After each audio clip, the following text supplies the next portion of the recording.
2 নম্বরে চলে এসেছি। কি বলছে 63 ডিগ্রি 35 মিনিট 15 সেকেন্ড পরিমাপের কোণটির পূরক কোণের মান লেখো। তা পূরক কোণ মানে কি করতে হয় আমাদের 90 ডিগ্রি থেকে বিয়োগ করতে হয়। তো 90 ডিগ্রি ডাইরেক্ট থেকে কি বিয়োগ করতে পারবো?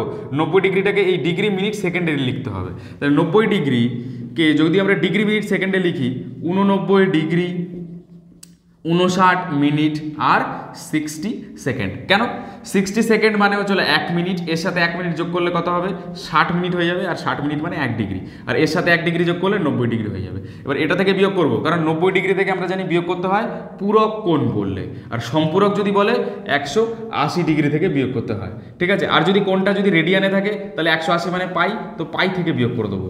ঠিক আছে, আর এক্ষেত্রে এটা যদি রেডিয়ানে থাকতো আর বলতো পূরক কোণ, তাহলে 90 ডিগ্রির রেডিয়ানের মান কত হয় π/2, সেটা থেকে বিয়োগ করতাম। যাই হোক, এসব তো গেল পরের কথা। তাহলে এবার এখান থেকে একটা বিয়োগ করবো, কত হবে 63 ডিগ্রি 35 মিনিট 15 সেকেন্ড। তো ডাইরেক্ট বিয়োগ করে দাও, 10 থেকে 5 বাদ, 5 হাতে 1 2 4, 9 থেকে 5 বাদ 4।